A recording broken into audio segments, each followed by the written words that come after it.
El miedo que acecha, de Howard Phillips Lovecraft. 1. La sombra en la chimenea. Los truenos estremecían el aire de la noche que fui a la mansión deshabitada, en lo alto de la montaña de las tempestades, a buscar el horror oculto. No iba solo, porque la temeridad no formaba parte entonces de ese amor, lo grotesco y lo terrible, que ha adoptado por carrera la búsqueda de horrores extraños en la literatura y en la vida. Venían conmigo 2 hombres fieles y musculosos, a quienes había mandado llamar cuando llegó el momento. Hombres que desde hacía mucho tiempo me acompañaban en mis horribles exploraciones por sus aptitudes singulares. Salimos del pueblo secretamente, a fin de evitar a los periodistas que aún quedaban después del tremendo pánico del mes anterior. La muerte solapada y pesadillesca.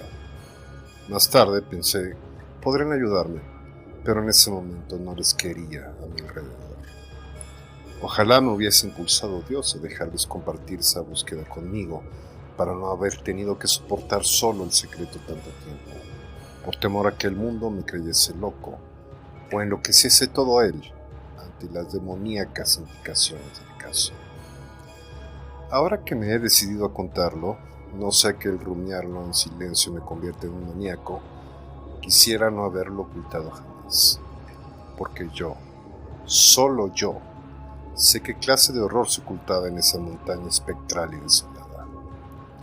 Recorrimos en un pequeño automóvil millas de montes y bosques primordiales, hasta que nos detuvo la boscosa ladera.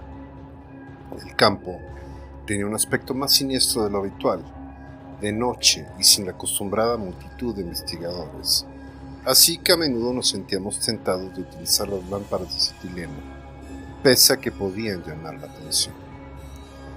No resultaba un paisaje saludable a oscuras. Creo que habría notado su morbosidad aun cuando hubiese ignorado el terror que allí acechaba. No había animales salvajes. Son prudentes cuando la muerte anda cerca. Los viejos árboles marcados por los rayos parecían anormalmente grandes y retorcidos, y prodigiosamente espeso y febril el resto de la vegetación, mientras que unos extraños montículos y pequeñas elevaciones en tierra cubierta de maleza y fulgurita me hacían pensar en serpientes y cráneos humanos hinchados y de proporciones gigantescas.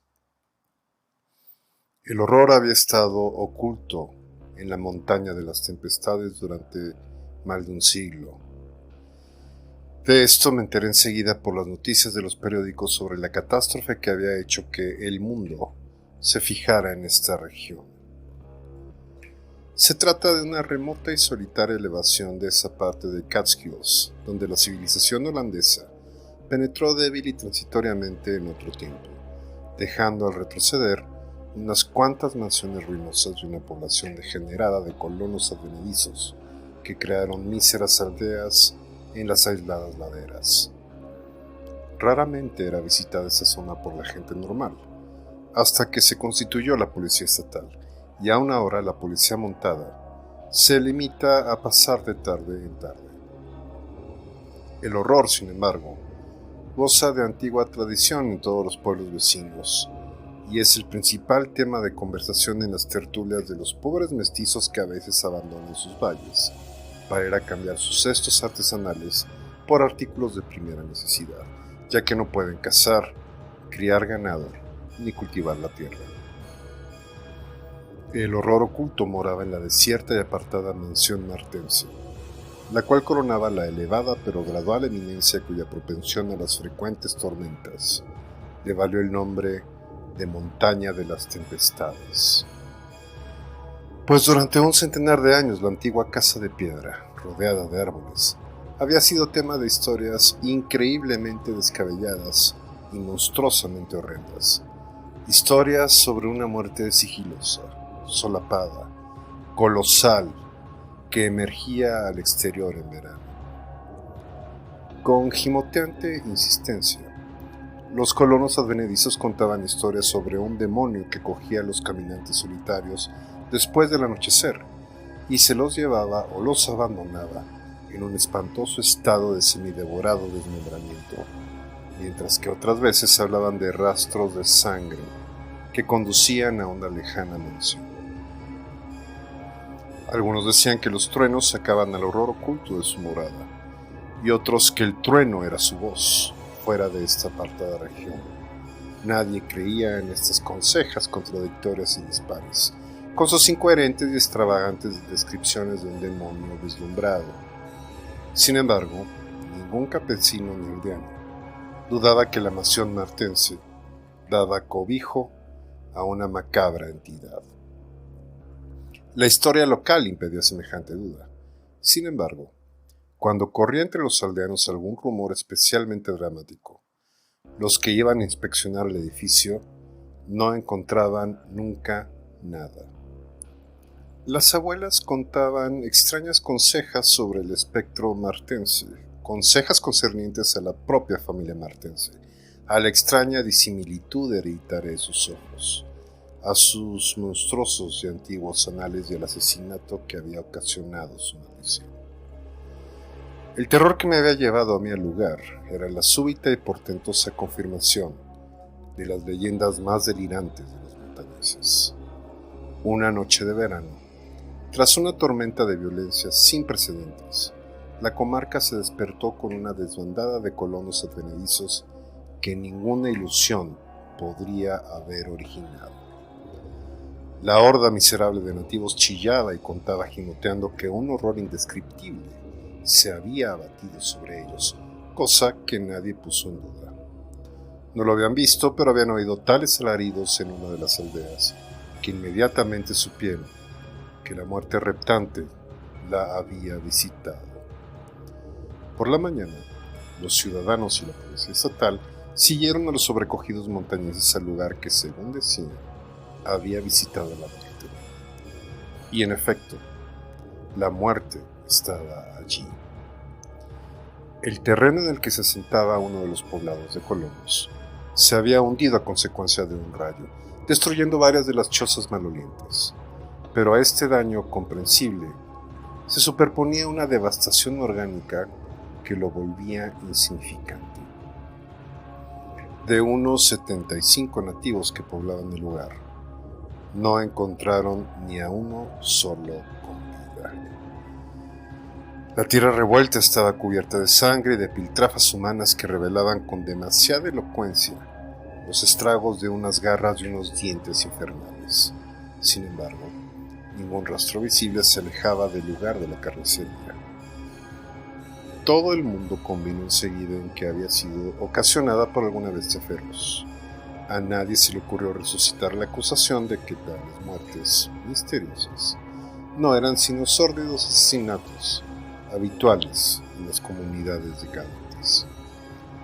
Solo cuando descubrieron la ausencia entre los muertos de unas 28 personas, renació tal acusación, y aún así, resultaba difícil explicar la matanza de 50 por la mitad de ese número.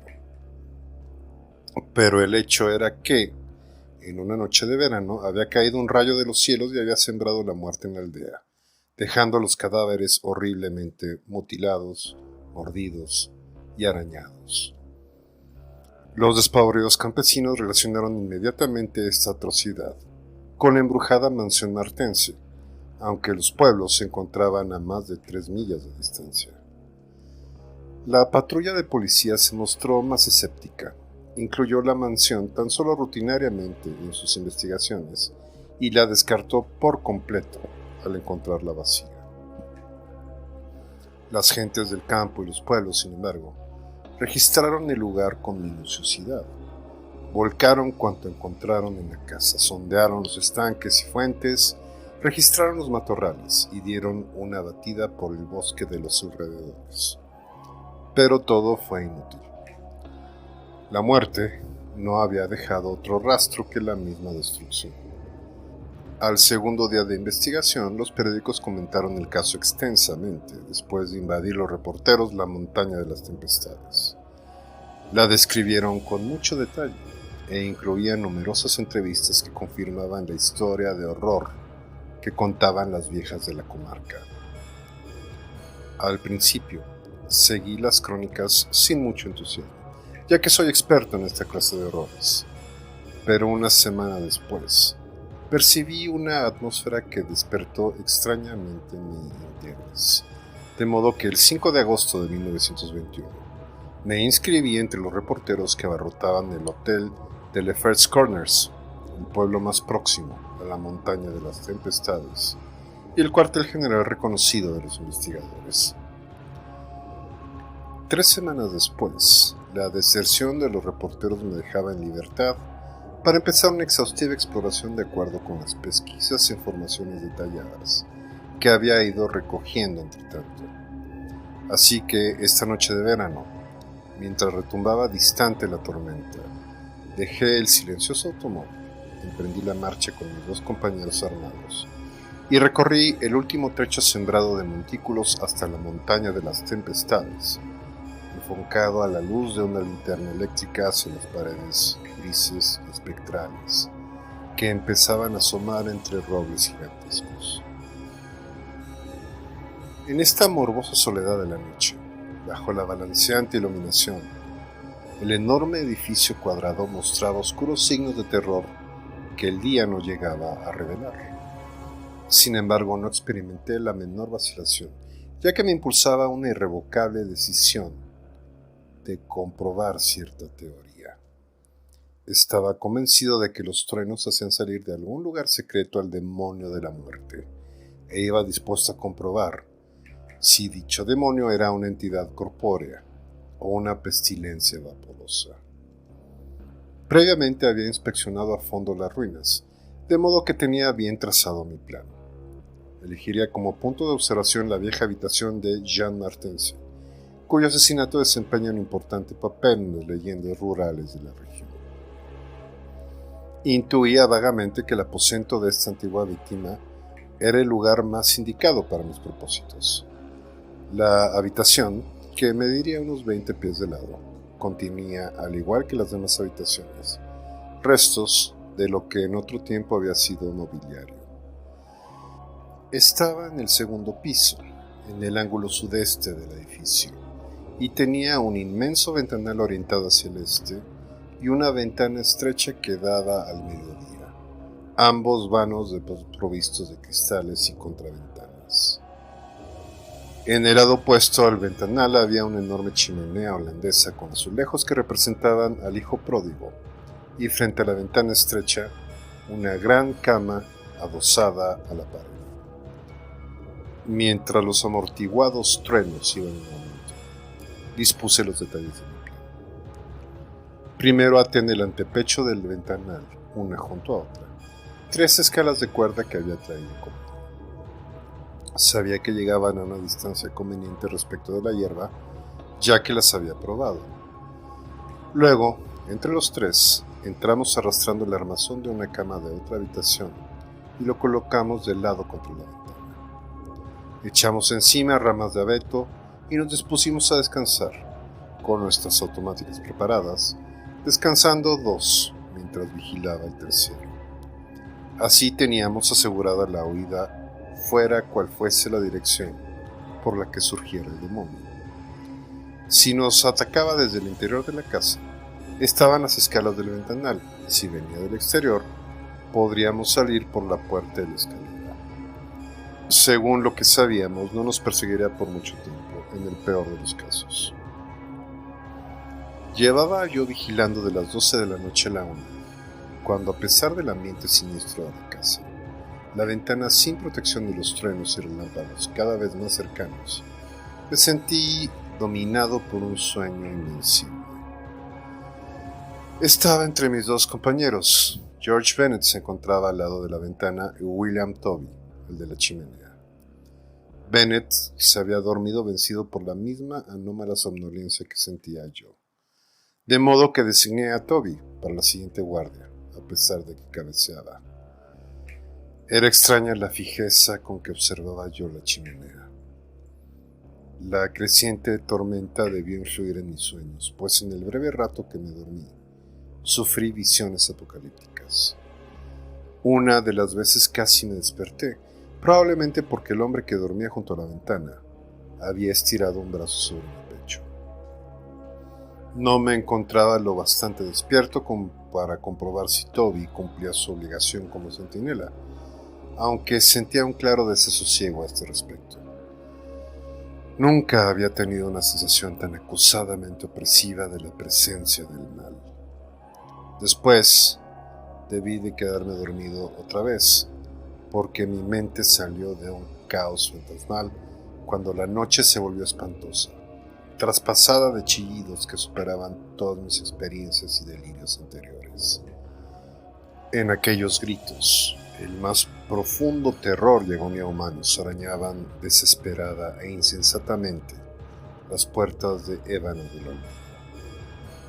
Desperté para encontrarme ante la roja locura y la burla satánica, mientras reverberaba y se retiraba cada vez más hacia perspectivas inconcebibles, aquella angustia fóbica y cristalina. No había luz, pero por el hueco que noté a mi derecha, comprendí que Toby se había ido, solo Dios sabía a dónde. Sobre mi pecho aún pesaba el brazo del durmiente de mi izquierda. Luego se produjo un relámpago. El rayo sacudió la montaña entera, iluminó las criptas más oscuras de la añosa arboleda y desgarró el más viejo de los árboles retorcidos. Ante el fusilazo demoníaco del rayo, el durmiente se incorporó de repente, y en ese instante la claridad que entró por la ventana proyectó su sombra vívidamente contra la chimenea, de la que yo no conseguía apartar los ojos un momento.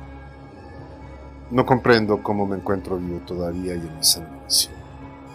No me lo explico, porque la sombra que vi en la chimenea no era la de George Bennett ni de ninguna criatura humana, sino una blasfema anormalidad de los más profundos cráteres del infierno, una abominación indecible e informe que mi mente no llegó a captar por completo, ni hay pluma que la pueda describir. Un segundo después, me encontraba solo en la mansión maldita, temblando, balbuceando. George Bennett y William Toby habían desaparecido sin dejar rastro, ni siquiera de lucha. Nunca más volvió a saberse de ellos. 2. Un muerto en la tormenta. Después de aquella espantosa experiencia en la mansión inmersa en espesura, tuve que guardar cama, agotado de los nervios, en el hotel de Leffers Corners. No recuerdo exactamente cómo me las arreglé para llegar al automóvil, ponerlo en marcha y regresar secretamente al pueblo. No conservo conciencia clara de nada, salvo de unos árboles de gigantescos brazos, el fragor demoníaco de los truenos y sombras caronianas entre los bajos montículos que punteaban y rayaban la región. Mientras temblaba y meditaba sobre lo que proyectaba aquella sombra enloquecedora, comprendí que al fin había vislumbrado uno de los sumos horrores de la tierra, uno de esos males inominados de los vacíos exteriores, cuyos débiles y demoníacos zarpazos oímos a veces en el borde más remoto del espacio, contra los que la piadosa limitación de nuestra finita vista nos tiene misericordiosamente inmunizados. No me atrevía a analizar o identificar la sombra que había percibido. Un ser había permanecido tendido entre la ventana y yo aquella noche, y me estremecía cada vez que irreprimiblemente mi conciencia trataba de clasificarlo. Ojalá hubiese gruñido, ladrado o reído entre dientes. Al menos eso habría aliviado mi abismal terror. Pero permaneció en silencio. Había dejado descansar un brazo, un miembro, en todo caso, pesadamente sobre mi pecho. Por supuesto, era orgánico, o lo había sido. Jean Martense, cuya habitación había invadido yo, estaba enterrado cerca de la mansión. Debía encontrar a Bennett y a Toby si aún vivían. ¿Por qué se los había llevado y me había dejado a mí? La somnolencia es invencible y los sueños son espantosos. Al poco tiempo, Comprendí que debía contar mi historia a alguien, de lo contrario se desmoronaría completamente. Ya había decidido no abandonar la búsqueda del horror oculto, porque en mi atolondrada ignorancia, me parecía que esa incertidumbre era peor que el pleno conocimiento, por terrible que éste pudiera ser. De modo que decidí en mi foro interno qué camino seguir, a quién escoger para hacerle partícipe de mis confidencias, y cómo descubría el ser que había aniquilado a 2 hombres y había proyectado una sombra pesadillesca. A quienes conocía principalmente en The First Corners era a los periodistas, algunos de los cuales aún seguían recogiendo los últimos ecos de la tragedia. Decidí escoger como compañero a uno de ellos, y cuanto más lo pensaba, más inclinado me sentía por un tal Arthur Monroe, un hombre moreno y delgado de unos 35 años, cuya formación, gustos, inteligencia y temperamento parecían distinguirle como persona que no se sujetaba a las ideas y experimentos convencionales. Una tarde de 1 de septiembre, Arthur Monroe escuchó mi historia. Desde el principio se mostró interesado y comprensivo, y cuando terminé, analizó y abordó la cuestión con gran agudeza y juicio. Su consejo, además, fue eminentemente práctico, ya que sugirió que aplazásemos nuestra visita a la mansión martense hasta haber obtenido más datos históricos y geográficos. A sugerencia suya salimos en busca de datos sobre la terrible familia martense y descubrimos a un hombre que poseía un diario maravillosamente ilustrado y ancestral. Hablamos también largamente con aquellos mestizos de la montaña que no habían huido en el terror y la confusión a laderas más remotas y acordamos efectuar, antes de nuestra empresa final, un registro completo y definitivo de los lugares relacionados con las distintas tragedias de las leyendas de los colonos. Los resultados de esta exploración no fueron al principio muy alentadores, aunque una vez clasificados parecieron revelar un dato bastante significativo, a saber que el número de horrores registrados era bastante más elevado en zonas relativamente próximas a la casa o conectaban con ella mediante franjas de espesura morbosamente súper desarrollada. Es cierto que había excepciones. En efecto, el horror que había llegado a oídos del mundo había tenido lugar en un espacio pelado, igualmente distante de la mansión y de cualquier bosque vecino. En cuanto a la naturaleza y aspecto del horror oculto, nada pudimos sacarles a los asustados y estúpidos moradores de las chozas. Lo mismo decían que era una serpiente, como que se trataba de un gigante, un demonio de los truenos, un murciélago, un buitre o un árbol que caminaba.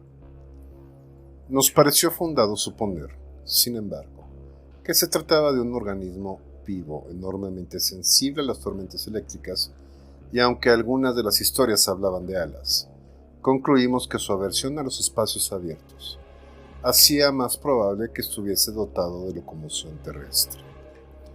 Lo único verdaderamente incompatible con esta hipótesis era la rapidez a la que tal criatura debía desplazarse para cometer todas las fechorías que se le atribuían. Al tratar más a los colonos, descubrimos que eran extraordinariamente amables en muchos aspectos. Eran simples animales que descendían poco a poco en la escala de la evolución debido a su desafortunada ascendencia y a su aislamiento embrutecedor. Tenían miedo de los forasteros, pero poco a poco se fueron acostumbrando a nosotros. Al final, nos ayudaron muchísimo cuando talamos todos los grupos de árboles y derribamos todos los tabiques de la mansión en nuestra búsqueda del horror oculto. Cuando les pedimos que nos ayudasen a buscar a Bennett y Toby, se mostraron sinceramente afligidos, porque si bien querían ayudarnos, estaban convencidos de que ambas víctimas habían desaparecido de este mundo tan completamente como las gentes que ellos habían perdido. Por supuesto, sabemos perfectamente que había muerto o desaparecido gran número de estas gentes, así como que los animales salvajes habían sido exterminados hacía mucho tiempo, y temíamos que ocurrieran nuevas tragedias. A mediados de octubre nos encontrábamos perplejos debido a nuestra falta de progresos. Como las noches eran tranquilas, no se producían agresiones demoníacas de ningún género, y la total carencia de resultados en el registro de la casa y del campo casi nos inclinaba a atribuir el horror oculto una naturaleza no material. Temíamos que llegara el tiempo frío y nos interrumpiera nuestras investigaciones, ya que todos coincidían en que, en general, el demonio permanecía tranquilo durante el invierno. El caso es que nos dominaba una especie de desesperada premura en la última inspección diurna de la aldea visitada por el horror.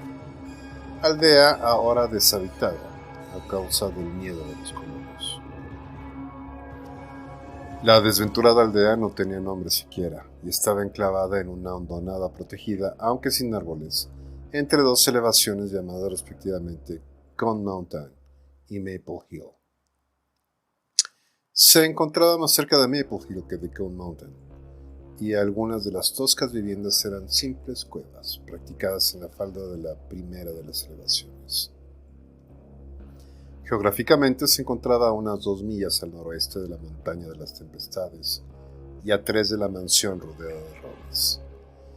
El espacio entre la aldea y la mansión, unas 2 millas y cuarto desde el límite de la aldea, era enteramente campo raso y consistía en una llanura casi horizontal, quitando algunos montículos de escasa elevación y aspecto sinuoso y cuya vegetación la constituía casi exclusivamente la hierba y unos cuantos matorrales muy dispersos. Tras estudiar la topografía de esta zona, concluimos finalmente que el demonio debió de llegar por Cone Mountain, cuya prolongación hacia el sur, cubierta de bosque, llegaba a poca distancia de la estribación más occidental de la montaña de las tempestades. Atribuimos de manera concluyente la elevación del terreno a un corrimiento de la tierra desde Maple Hill, en cuya ladera destacaba un árbol corpulento y solitario, desgarrado por el rayo que había hecho surgir al demonio. Después de repasar minuciosamente por 20ª vez, o más, cada pulgada del devastado pueblo, experimentamos un desaliento unido a nuevos y vagos temores. Resultaba muy raro, aun cuando lo extraño y lo espantoso eran cosas corrientes, toparnos con un escenario tan completamente carente de huellas, después de tan sobrecogedores sucesos, y andábamos bajo un cielo cada vez más oscuro y plumoso, con ese ardor trágico y sin rumbo, que es consecuencia a la vez de un sentimiento de futilidad y de necesidad de hacer algo. Íbamos atentos a los más pequeños detalles. Entramos nuevamente en cada una de las casas, inspeccionamos otra vez las cuevas, registramos el pie de las laderas adyacentes entre las zarzas, en busca de madrigueras y cuevas, pero sin resultado. Sin embargo, como dije, sentíamos en torno nuestro un vigor vago, enteramente nuevo, como si unos grifos gigantescos y helados nos observaran desde los abismos transcósmicos. A medida que avanzaba la tarde, se hacía más difícil distinguir los objetos, y oímos el rumor de una tormenta que estaba formado sobre la montaña de las tempestades. Naturalmente, este rumor, producido en semejante lugar, nos animó, aunque no tanto como si hubiese sido de noche, y con esta esperanza abandonamos la búsqueda sin rumbo y nos dirigimos a la aldea habitada más próxima, a fin de reunir a un grupo de colonos que nos ayudasen en nuestros registros.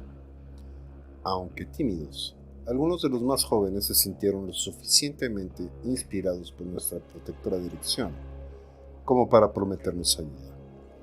Pero no habíamos hecho más que dar media vuelta cuando empezó a caer una lluvia tan intensa y torrencial que no tuvimos más remedio que buscar refugio.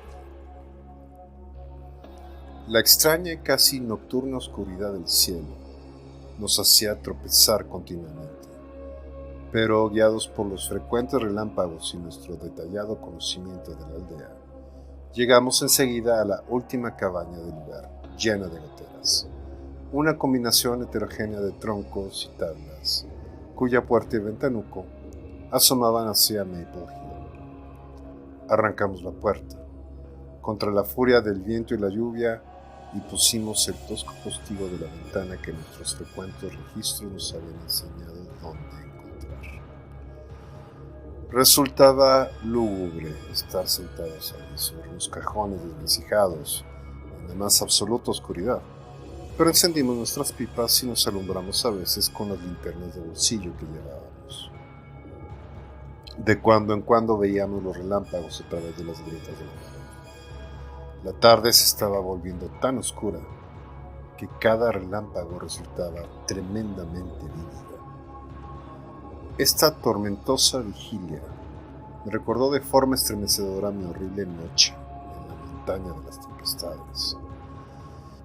Me volvió al pensamiento aquel extraño interrogante que de forma intermitente me repetía desde entonces, y una vez más me pregunté por qué el demonio, al acercarse a los 3 hombres que vigilábamos desde la ventana o desde el exterior, se había llevado a los de los lados, dejando al del centro para el final, en que una gigantesca centella lo había hecho huir.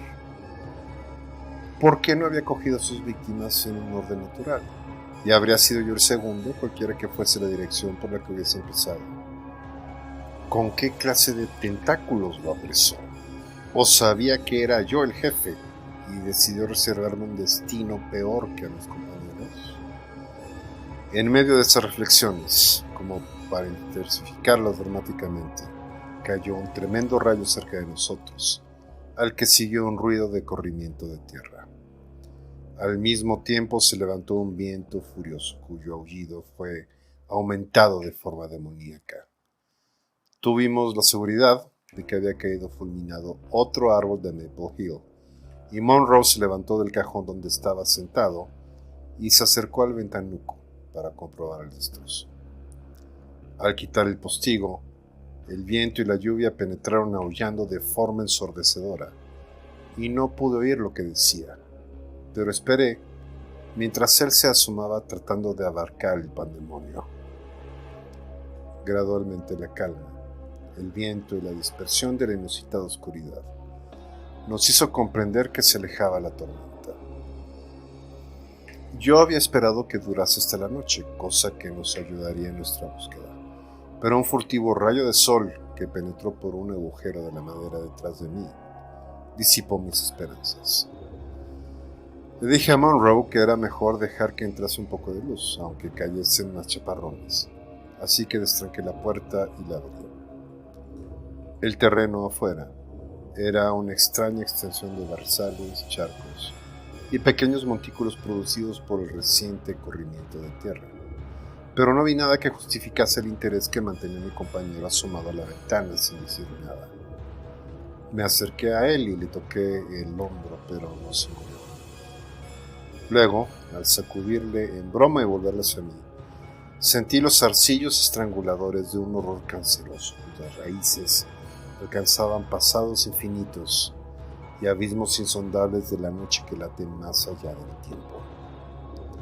Arthur Monroe estaba muerto, y en lo que quedaba de su masticada y perforada cabeza no había ya cara. 3. ¿Qué significaba el resplandor rojo? En la tormentosa noche del 8 de noviembre de 1921, con una linterna que proyectaba macabras sombras, cavaba yo, solo, como un idiota, en la sepultura de Jan Martenson. Había empezado a cavar por la tarde porque se estaba formando una tormenta, y ahora que había oscurecido y había estallado la tormenta sobre la lujuriante floresta, me sentía contento. Creo que mi mente estaba algo desquiciada a causa de los acontecimientos del 5 de agosto, la sombra demoníaca de la casa, la tensión y desencanto generales y lo ocurrido en la aldea durante la tormenta de octubre. Después de aquello tuve que cavar una sepultura para alguien cuya muerte no acababa de comprender. Sabía que los demás no lo entenderían tampoco, de modo que les dejé que creyeran que Arthur se había extraviado. Le buscaron, pero no encontraron nada. Los colonos sí podían haberlo comprendido, pero no me atreví a asustarles aún más. Me sentía extrañamente insensible. La impresión sufrida en la mansión me había afectado sin duda el cerebro y no podía pensar más que en la búsqueda del horror que ahora había alcanzado proporciones gigantescas en mi imaginación. Búsqueda que el destino de Arthur Monroe me hacía emprender ahora a solas, en secreto. Solo el escenario de mis excavaciones habría bastado para hacer saltar los nervios de un hombre corriente. Los árboles, siniestros y primordiales de impías proporciones y formas grotescas, acechaban por encima de mí como pilares de algún infernal templo druida. Al tiempo que amortiguaban los truenos, acallaban los aullidos del viento y frenaban la lluvia.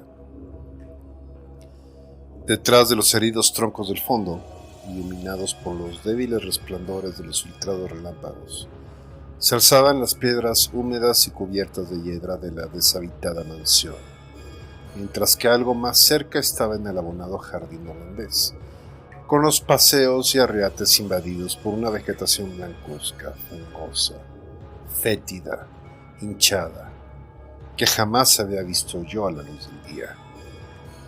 Y más cerca aún tenía el cementerio, donde unos árboles deformes agitaban sus ramas insanas, mientras sus raíces desplazaban las losas impías y succionaban el veneno de lo que yacía debajo.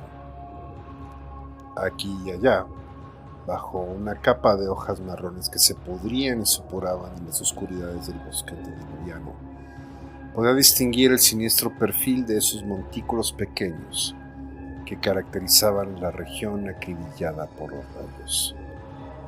La historia me había guiado a esta arcaica sepultura. Porque era la historia efectivamente el único recurso que me quedaba tras haber terminado todo lo demás, el sarcástico satanismo. Ahora estaba convencido de que el horror oculto no era un ser material, sino un espectro con fauces de lobo que cabalgaba sobre los relámpagos de la medianoche. Y creía, por los cientos de tradiciones locales que Arthur Monroe y yo habíamos desenterrado en nuestras exploraciones, que era el espectro de Jean Martense, muerto en 1762. Y por esa razón cavaba yo ahora, como un idiota, en su sepultura. La mansión Martense había sido edificada en 1670 por Gerrit Martense, acaudalado mercader de Nueva Ámsterdam, a quien disgustaba el cambio de orden bajo el gobierno británico, y había construido este magnífico edificio en la cima de una boscosa elevación, cuyo escenario solitario y singular era de su agrado. La única contrariedad importante con que tropezó en este paraje fueron las frecuentes tormentas de verano. Cuando eligió este monte para edificar su mansión, el señor Martense atribuyó las numerosas perturbaciones naturales a las peculiaridades de aquel año, pero con el tiempo se dio cuenta de que la región era especialmente propensa a tales fenómenos. Finalmente, viendo que estas tormentas le afectaban la cabeza, acondicionó un sótano donde poder protegerse de los más violentos pandemonios. De los descendientes de Gerrit Martense se sabe menos que de él mismo, ya que todos fueron educados en el odio a la civilización inglesa y se les enseñó a no tratar con los colonialistas que le aceptaban. Sus vidas fueron enormemente retiradas y la gente afirmaba que este aislamiento los volvió torpes de palabra y comprensión. Al parecer todos estaban marcados por una extraña y hereditaria disimilitud en los ojos. Tenían uno azul y el otro castaño. Sus contactos sociales se fueron haciendo cada vez más escasos hasta que finalmente acabaron casándose con la numerosa clase servil que vivía en sus tierras. Muchas de las familias multitudinarias degeneraron, cruzaron el valle y fueron a mezclarse con la población mestiza que más tarde produciría a los desdichados colonos. Los demás siguieron unidos tercamente a la mansión ancestral, volviéndose cada vez más exclusivistas y taciturnos, aunque adquiriendo una sensibilidad especial respecto de las frecuentes tormentas. Casi toda esta información llegó al mundo exterior a través del joven Jan Martensen, que, movido por una especie de inquietud, se alistó en el ejército colonial cuando llegó a la montaña de las tempestades la noticia de la convención de Albany. Fue el primero de los descendientes de Gerrit que vio el mundo, y al regresar en 1760, después de 6 años de campaña, su padre, sus tíos y sus hermanos le odiaron como a un intruso, a pesar de sus ojos desiguales de Martensen. Ya no podía compartir las rarezas y los prejuicios de los Martense, ni le excitaron las tormentas de la montaña como antes. En cambio, le deprimía el entorno, y escribía a menudo a su amigo de Albany sobre sus proyectos de abandonar el techo paterno. En la primavera de 1763, Jonathan Gifford, el amigo de Jan Martensen que vivía en Albany, se sintió preocupado por su silencio, especialmente por la situación y las peleas que sabía que había en la mansión Martensen. Dispuesto a visitar personalmente a Jan, se internó por las montañas a caballo. Su diario constata que llegó a la montaña de las tempestades el 20 de septiembre, encontrando la mansión en avanzado estado de decrepitud. Los sombríos Martense de extraños ojos, cuyo aspecto impuro y animal impresionó sobremanera, le dijeron con acento torpe y gutural que Jan Martensen había muerto. Insistieron que le había matado un rayo el otoño anterior y ahora estaba enterrado detrás de los hundidos de abandonados jardines. Enseñaron el lugar de la sepultura al visitante unos palmos de tierra pelada y sin señales. Hubo algo en la actitud de los Martense que despertó en Gifford un sentimiento de repugnancia y recelo. Una semana más tarde, regresó con una pala y un pico, dispuesto a abrir la fosa de nuevo.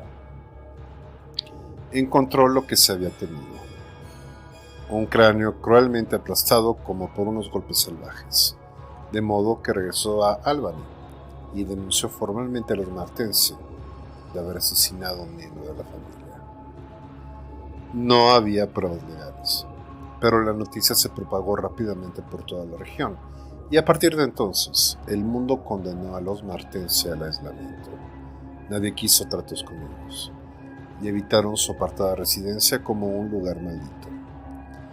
Ellos, por su parte, se las arreglaron para vivir independientemente con el producto de sus tierras, puesto que las luces que ocasionalmente se veían en la casa desde los montes lejanos atestiguaban que aún vivían. Dichas luces estuvieron viendo hasta 1810, pero hacia el final se hicieron muy infrecuentes. Entretanto, empezó a correr a propósito de la mansión de la montaña un sinfín de leyendas infernales. El lugar fue doblemente evitado y dotado de toda clase de historias que la tradición fue capaz de proporcionar. Siguió sin ser visitada hasta 1816, en que la prolongada ausencia de luz en ella llamó la atención de los colonos. Una partida de hombres efectuó entonces un reconocimiento encontrando la casa desierta y parcialmente en ruinas. No descubrieron ningún esqueleto, así que supusieron que se había marchado. Al parecer, el clan se había ido hacía varios años y los improvisados cobertizos revelaban lo numerosos que eran antes de su migración. Su nivel cultural había descendido muchísimo, como probaba el deterioro del mobiliario y la vajilla de plata esparcida, sin duda abandonada mucho antes de que sus propietarios se marcharan. Pero aunque los temidos martenses se habían ido, la encantada casa continuó causando temor que se intensificó cuando nuevos y extraños rumores vinieron a inquietar a los decadentes montañeses. Allí siguió, desierta, temida y vinculada al espectro vengativo de Jan Martensen. Y allí seguía aún, la noche en que cavaba yo la sepultura de Jan Martensen. He calificado de idiota mi prolongado cavar, y así era efectivamente, por su objeto y su método. No tardé en desenterrar el ataúd de Jean Martense, que ahora ya solo contenía polvo y salitre. Pero en mis ansias furiosas por exhumar su fantasma, seguí cavando terca y racionalmente más abajo de donde había reposado. Sabe Dios qué era lo que yo esperaba encontrar. Yo solo tenía conciencia de que cavaba en la sepultura de un hombre cuyo espectro acechaba por la noche. Me es imposible decir qué monstruosa profundidad habían alcanzado cuando mi pala y mis pies a continuación hundieron el suelo que tenía debajo. Dadas las circunstancias, la impresión fue tremenda, porque la existencia de un espacio subterráneo aquí suponía una terrible confirmación de mis locas teorías. Mi ligera caída me apagó el farol, pero saqué una linterna de bolsillo y descubrí un pequeño túnel horizontal que se internaba profundamente en ambas direcciones. Era lo bastante amplio como para poderse arrastrar por el hombre, y aunque nadie en su sano juicio habría intentado meterse por allí en ese momento, me olvidé del peligro, la sensatez y la limpieza en mi empeño por desenterrar el horror oculto. Escogiendo la dirección hacia la casa, me introduje temerariamente a rastras por la estrecha madriguera, reptando a ciegas, deprisa, y alumbrándome de tarde en tarde con la linterna que enfocaba delante de mí. ¿Qué palabras podrían describir el espectáculo de un hombre perdido en el interior de la tierra, infinitamente abismal, manoteando y retorciéndose sin aliento, avanzando incesantemente por profundas circunvalaciones de negrura inmemorial, sin una noción clara de tiempo, seguridad, dirección ni objetivo? Hay algo de espantoso en todo ello, pero eso es lo que hice. Me arrastré de ese modo durante tanto tiempo que la vida llegó a parecerme un recuerdo remoto y me identifiqué con los topos y las larvas de las tenebrosas profundidades.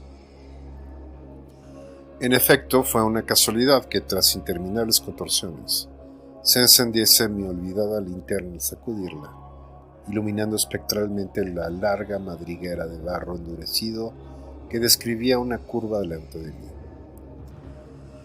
Había seguido avanzando de este modo durante un rato y estaba la pila de la linterna casi agotada cuando el pasadizo inició una súbita y pronunciada cuesta arriba que me obligó a modificar mis movimientos para avanzar. Y al levantar la vista sin previo aviso, vi brillar a lo lejos dos reflejos demoníacos de mi agonizante luz, dos reflejos candentes de funesto e inequívoco resplandor que agitaron mi memoria a recuerdos brumosos y enloquecedores. Me detuve automáticamente, aunque sin voluntad para retroceder. Los ojos se acercaban, aunque solo pude distinguir una garra del ser al que pertenecía. Pero qué garra. Luego, muy arriba, sonó débilmente un estampido que reconocí. Era el trueno violento de la montaña, que estallaba con histérica furia. Sin duda llevaba un rato reptando hacia arriba, ya que ahora tenía la superficie bastante cerca. Y mientras estallaban los truenos amortiguados, aquellos ojos seguían mirando fijamente con perversidad. Gracias a Dios, no supe entonces lo que era, de lo contrario, no habría sobrevivido. Pero me salvó el mismo trueno que lo había invocado, porque tras una mortal espera, reventó en el cielo uno de esos frecuentes estampidos de la montaña, cuyas huellas había observado yo aquí y allá, en forma de heridas de tierra removida y fulguritas de diversas dimensiones. Con furia ciclópea se enterró, retorciéndose en la tierra por encima de aquel detestable pozo, cegándome y ensordeciéndome, aunque no llegó a hacerme perder el conocimiento. Seguí arañando y avanzando desesperadamente en el caos de la tierra que caía y se deslizaba, hasta que la lluvia que me mojaba la cabeza me serenó y vi que había llegado a la superficie de un lugar familiar, una zona en pendiente y sin árboles en la ladera sur de la montaña. Los constantes relámpagos iluminaban y sacudían el terreno revuelto, y los restos del curioso montículo que descendía de la parte superior y boscosa de la ladera. Sin embargo, no había nada en todo aquel caos que indicase por dónde había salido yo de la fatal catacumba. Mi cerebro era un caos tan grande como la tierra, y cuando un rojo resplandor a lo lejos iluminó el paisaje por el sur, apenas tuve conciencia del horror que acababa de soportar.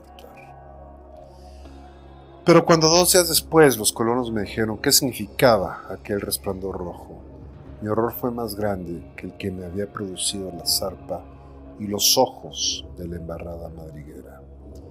En una aldea de 20 millas de distancia, había tenido lugar una orgía de terror a continuación del rayo que me había permitido a mí salir de la tierra, y un ser indescriptible se había precipitado desde un árbol a una choza de frágil tejado.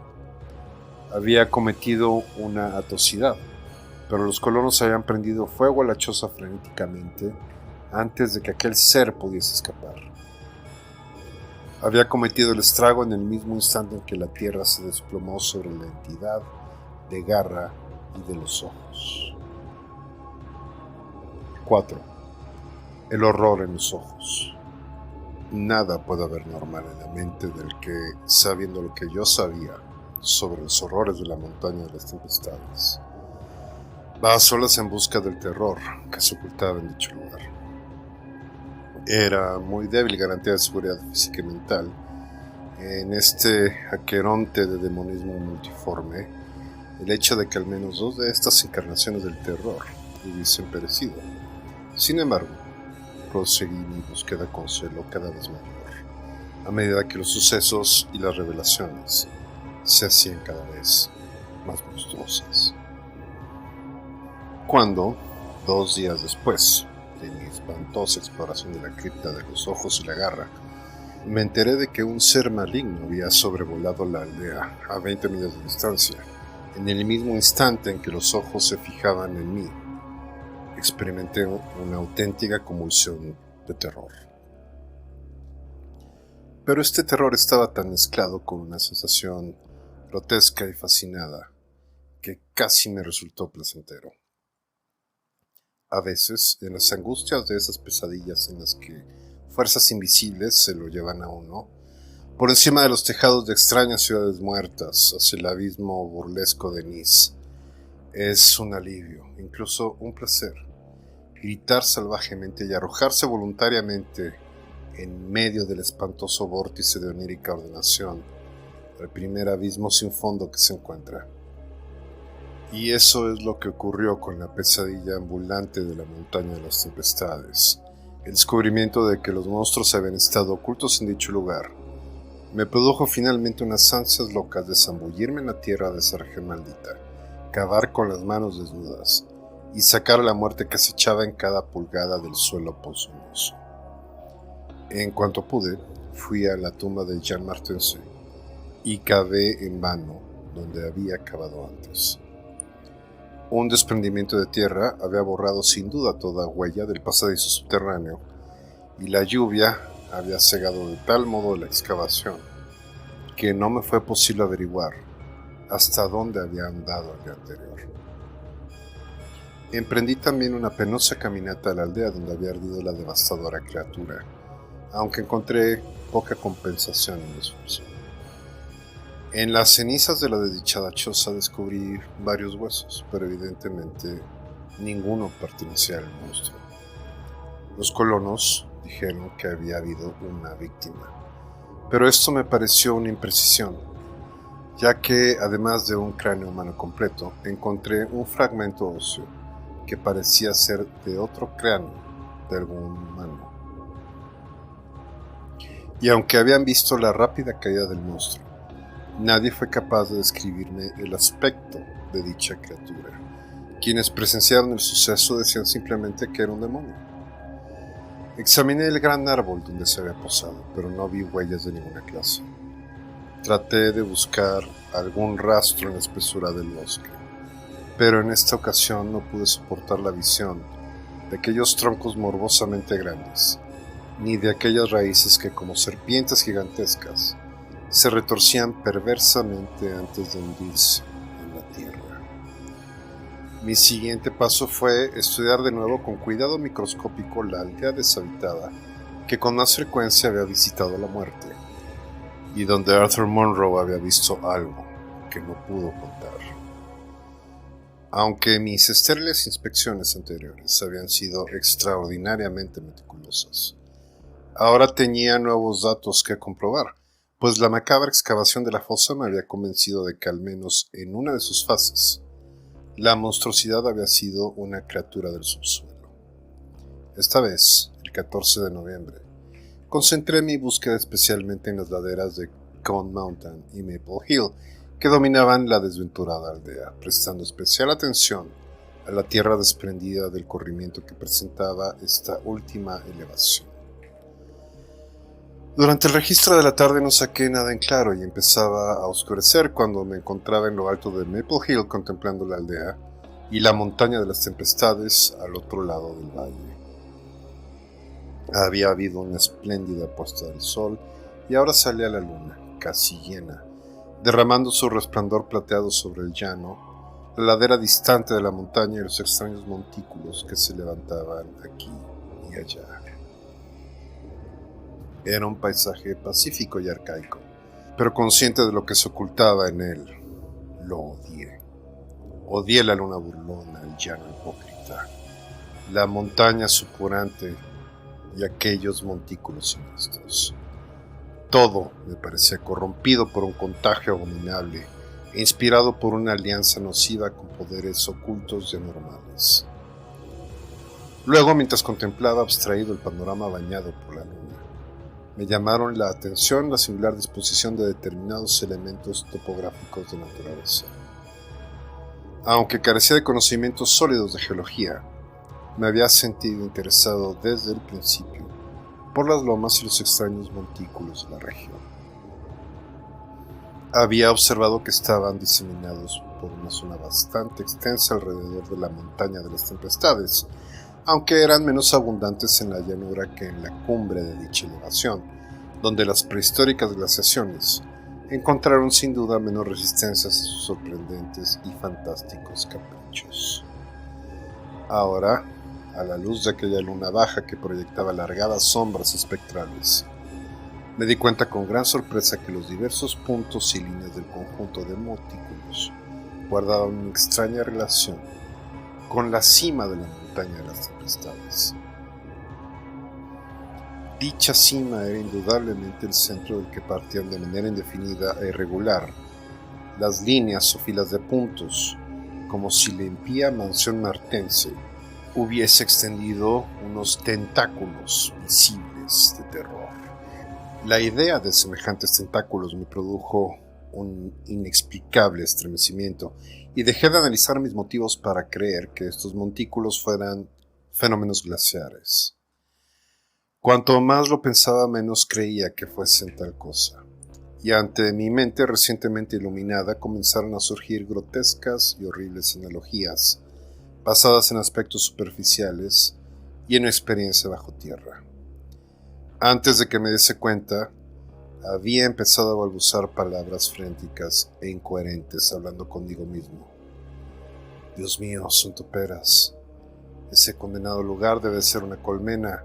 ¿Cuántos? Aquella noche en la mansión. Cogieron a Bennett y a Toby primero, desde cada lado de donde estábamos. Luego comencé a cavar frenéticamente en el montículo que tenía más cerca. Cavé con desesperación, temblando, pero casi alborozado.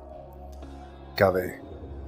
Y por último proferí un grito con insensata emoción, al descubrir un túnel o madriguera exactamente igual al que había explorado aquella noche demoníaca.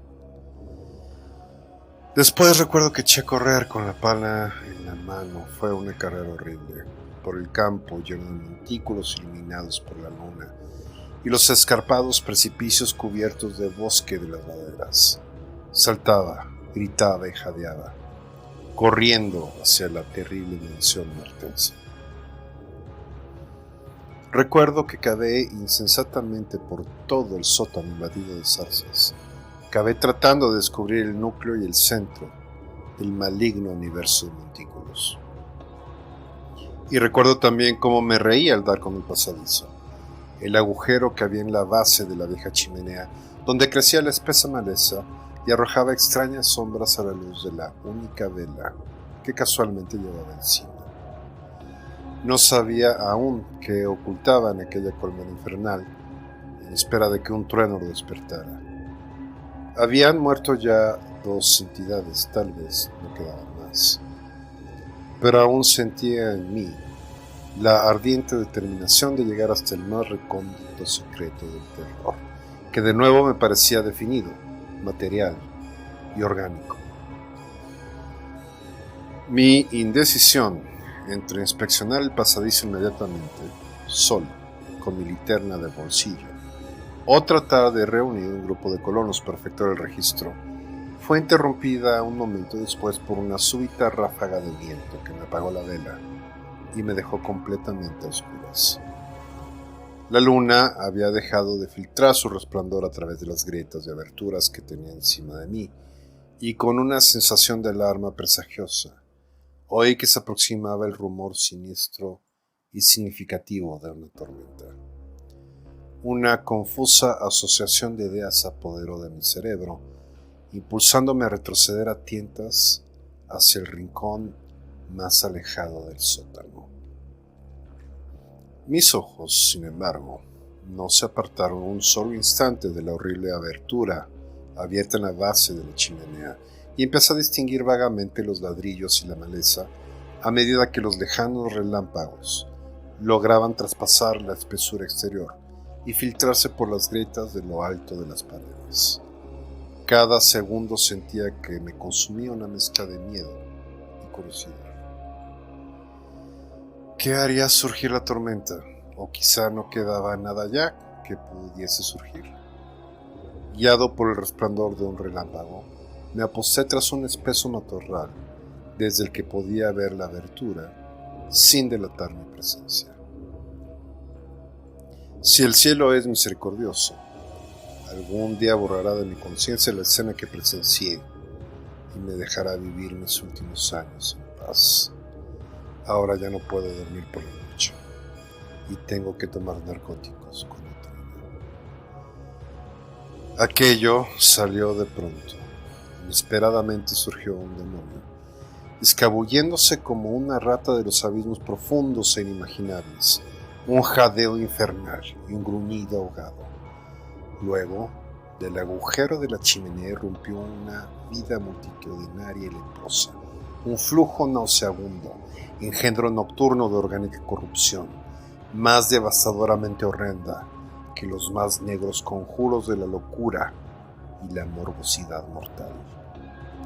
Bullía, hervía, se elevaba, borboteaba como una baba de serpientes, se contorsionaba al emerger del boquete, extendiéndose como un contagio séptico, manando del sótano hacia todas las salidas, desbordándose por el bosque maldito y tenebroso para derramar en él el pavor, la locura y la muerte.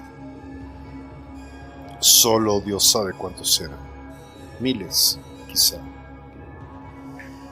Resultaba espantoso verlos brotar en esas cantidades en la luz intermitente de los relámpagos.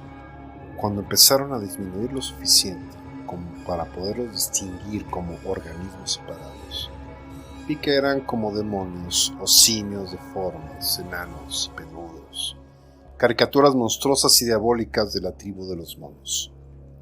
Eran espantosamente mudos. Apenas se oyó un chillido cuando uno de los rezagados se volvió con la habilidad de una larga práctica, sació su hambre en su compañero más débil. Los demás se abalanzaron sobre los restos y los devoraron con babeante fruición. Acto seguido, a pesar de mi aturdimiento, efecto de mi repugnancia y mi pavor, triunfó mi morbosa curiosidad, y cuando la última de las monstruosidades surgió viscosamente de aquel mundo inferior de desconocida pesadilla, saqué mi pistola automática y disparé, camuflando el estampido con los truenos. Estridentes, escurridizas sombras torrenciales de viscosa locura persiguiéronse por los interminables y sangrientos corredores de cielo púrpura y fulgurante. fantasmas informes y mutaciones caleidoscópicas de un escenario macabro y recordado. Bosques de robles monstruosos e hinchados, cuyas raíces se retuercen como culebras y succionan el jugo abominable de una tierra hirviente de demonios caníbales, tentáculos que emergen a tientas de subterráneos núcleos, dotados de poliposa perversión. Insanos relámpagos por encima de muros infernales cubiertos por una hiedra maligna y arcadas demoníacas, ahogadas por una vegetación fangosa. Bendito sea el cielo por haberme concedido el instinto que me guió inconsciente a lugares donde habitan los hombres, el pueblo pacífico que dormía bajo las plácidas estrellas de claros cielos. Al cabo de una semana me había recobrado lo bastante como para pedir de Albany una partida de hombres que dinamitaran la mansión martense y la cima entera de la montaña de las tempestades, cegaran todas las madrigueras y talaran determinados árboles hinchados, cuya mera existencia representaba un insulto a la cordura. Después de todo este trabajo, conseguí dormir un poco, aunque jamás me llegará el verdadero descanso mientras recuerde el abominable secreto del horror oculto. Me seguirá obsesionando, porque quién sabe si ha sido completa la exterminación y si no existirán fenómenos análogos en el resto del mundo. ¿Quién, sabiendo lo que yo sé, puede pensar en las cavernas desconocidas de la Tierra sin sufrir espantosas pesadillas entre las futuras posibilidades? No puedo asomarme a un pozo ni a una entrada de metro sin estremecerme. ¿Por qué no me da el doctor algo que me haga dormir o me calme de veras el cerebro cuando truena? Lo que vi al resplandor de los relámpagos tras dispararle al ser imperceptible fue tan simple que casi transcurrió un minuto antes de darme cuenta y caer en estado de delirio. Era un ser nauseabundo, un gorila blancuzco e inmundo, de colmillos afilados y amarillentos y pelo enmarañado. El último producto de la degeneración mamífera, el resultado espantoso del aislamiento, la multiplicación y la alimentación caníbal en la superficie y en el subsuelo, la encarnación de todo lo que gruñe, de todo lo caótico que acecha temeroso detrás de la vida. Me había mirado al morir y vi en sus ojos la misma extraña calidad de aquellos otros ojos que me habían mirado en el subsuelo, removiendo en mi interior brumosos recuerdos. Uno de los ojos era azul y el otro castaño. Eran los ojos disimilares que la vieja leyenda atribuía a los martense. Y en un asfixiante cataclismo de inexpresable horror, comprendí qué había sido de la desaparecida familia, la terrible casa de los martense, enloquecida por las tormentas.